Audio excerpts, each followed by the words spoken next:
What's up, YouTube? Poor Man Podcast back with another video. Give me the HBO special. That's Help a Brother Out special. Hit the like and the subscribe button for more content. Let's get right into the video. So something else I've been hearing, Dr. Peterson, a lot of young men have been sharing with me, and I'm not sure how much you've heard of it or experienced it. They've been sharing that, that they feel as though the average woman has no desire for the average male, and that because of things like social media, online dating, things along those lines, as well as just some of the female empowerment, where a lot of women have this is what they say, an elevated sense of self, that now they feel like they're above a lot of these average males, which also contributes to a disparity between young adults being able to connect and form meaningful relationships. Yeah, women are more picky in their mate choices than men, especially sexually. That's the case in every culture. Of course, right? Yeah. And it's not surprising because women have more at stake sexually than men do, per episode, because men don't get pregnant, obviously. And so that female pickiness is that's the case. That's definitely true. Whether it's worse now or not, I doubt if it is. I would say to young men who are irritated at women is, if you're irritated at women, as a class of creature, there's something wrong with you, because they're right. You're wrong.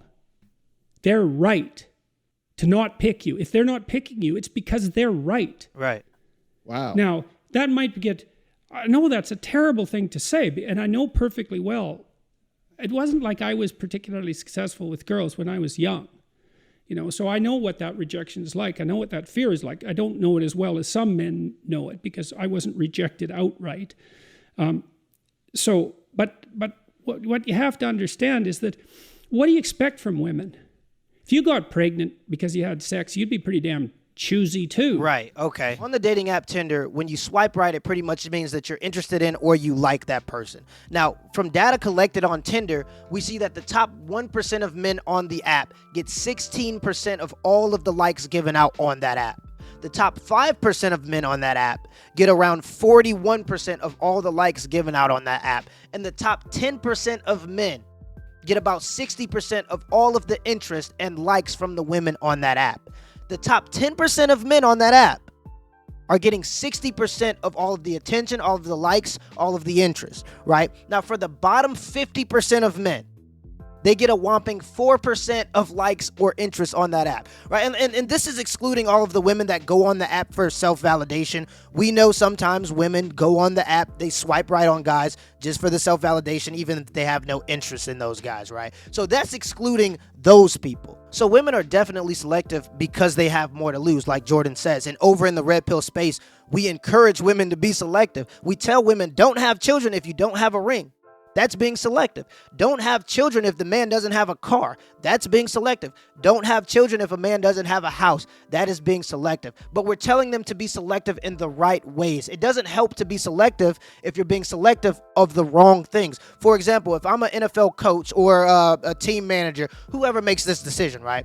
And I'm looking for a wide receiver, but I'm judging those wide receivers based on their passing accuracy, it doesn't really help that I'm selective if I'm not selective in the right things, right? What are women really being selective in? According to another study, 90% of women will reject a man who is 5'4" solely based on the fact that he is 5'4". That means they don't care how good of a dad he may be. They don't care about how much money he makes. They don't care about how good his personality is. Just on the fact that he is 5'4" or shorter, 90% of women will walk away. If you're 5'8", that number goes to 50%.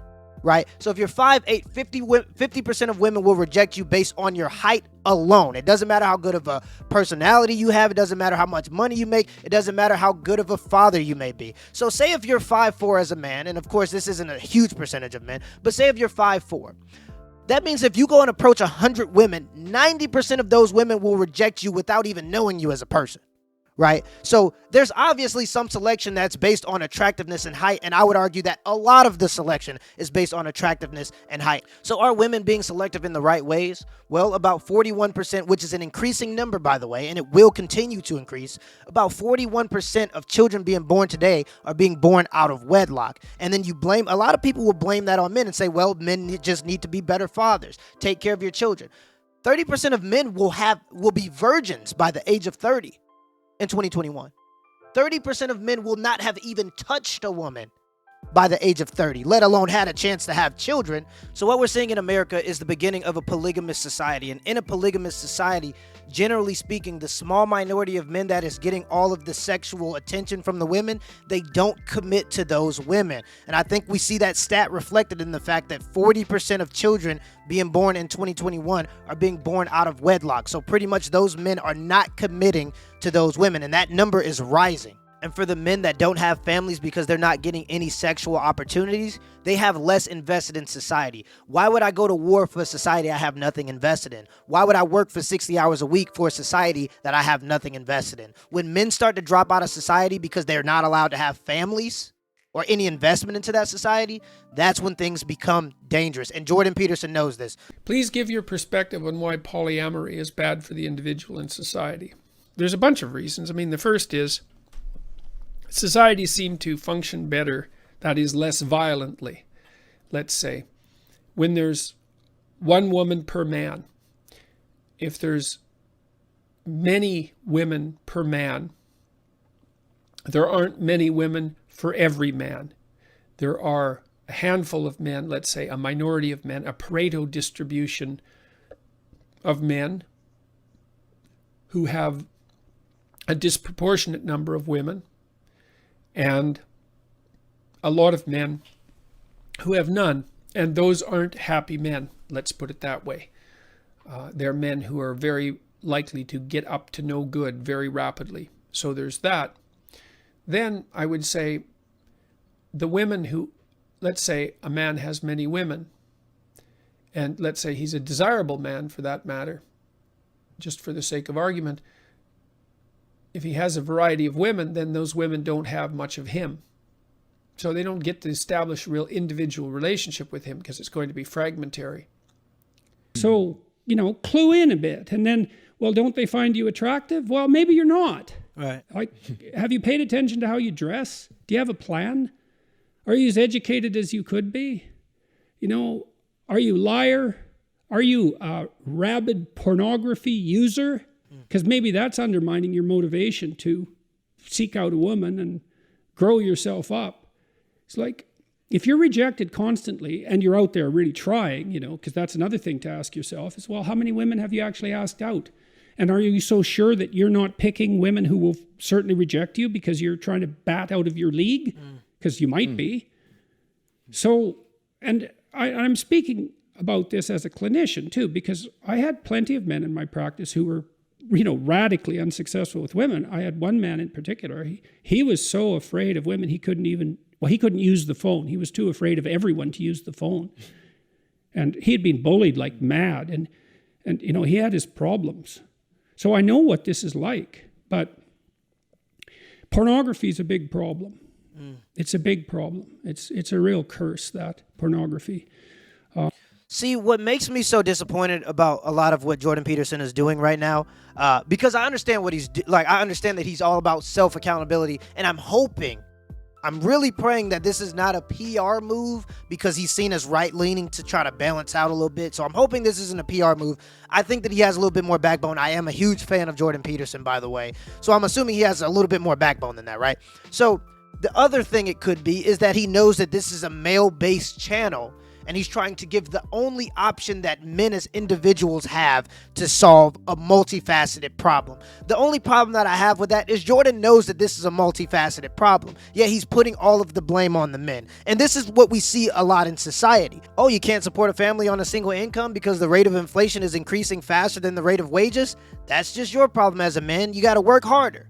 Right? You see men in college, men are dropping out faster than ever because they were told that they were the source of all of the problems and were expected to pay tens of thousands of dollars to get a degree that was going to be useless. And a lot of men sat back and said, hey, I don't want to be a part of this anymore. So men dropped out of college. If male enrollment falls below a certain percentage, and it looks like it's something like 40%, then the females start not going too.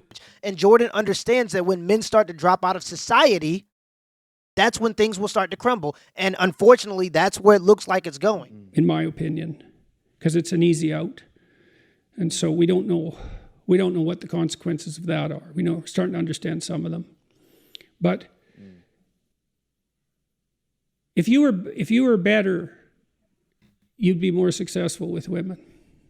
Yeah. So you have to have that in your mind. And they're not, you cannot be angry at women. It's stupid. I agree. Women? I agree with that. It's like women being angry at men.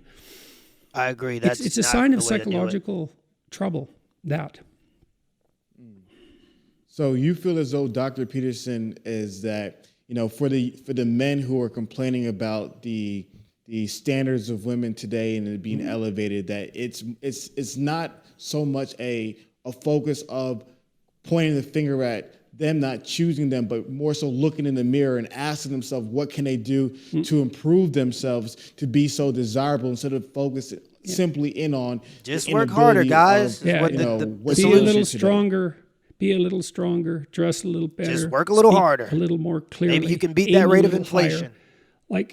And practice that, and that'll work. Now, I know that that's more difficult for some people than others, because some people bear incredibly difficult developmental burdens. Right. And I'm not saying that this is easy, but I'm saying that it's a useful reaction. Like, what else are you going to do? What else are you going to do? Complain about women? I've seen that in men. I went out with a group of men who were having trouble with their wives, and they'd gone off to this couples retreat, and it was mostly rubbish, although they were trying a bit to get their lives together. And I spent a whole day with them. There were 3 of them, and one of them was a guy that I'd known for quite a while, and every single word he said was a lie. And all these 3 did the whole day was complain about their wives. And I thought, what the hell's wrong with you guys? You picked them. They're these women you picked, and maybe they have their flaws, but they're your wives. Yeah. And that's how you talk about them? And you think they're the problem? You're so dumb that you don't even know that you shouldn't badmouth your wife. Just because she's your wife. Like when Tammy and I got married, we had a discussion about that. It's like, she has her flaws and I have my flaws, but I'm her husband and she's my wife. And there's a certain respect that goes along with that category. I completely agree. If you have agree. any sense. And so that's an extension of the same thing. It's best to look to yourself. Now and then you can, think. And this is why I say Jordan is just kind of blaming men for the problems without context of the full conversation, even though he knows the context of the full conversation. He knows that men have more to lose in divorce than women. Maybe that's why they're just complaining amongst their friends instead of doing the alternative, which is divorce. Maybe they don't want to lose their children.